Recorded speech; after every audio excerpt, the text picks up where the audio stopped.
juga putih-putih.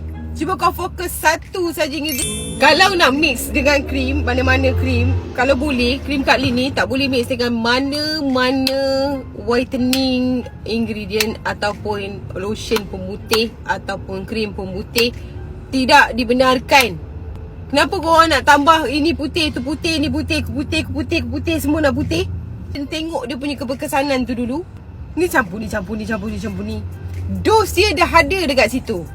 Dia punya percentage ingredient tu dah cukup kat situ. Kau jangan campur. Nanti bila jadi apa-apa isu dekat kulit, tak tahu dah mana satu. Katalah brand A, B, C, D, E, F, G, X, Y, Z. Kau campur tiga-tiga ni. Lepas tu kau tiga-tiga brand ni kau nak message tanya, kenapa kulit saya macam ni ya? Cuba fokus satu dulu dan tengok keberkesanan tu dulu. Kau konsisten. Ini tidak. Nak campur semua segala bandang. Nak putih.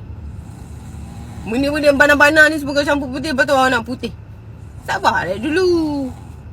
Tengok dulu satu-satu.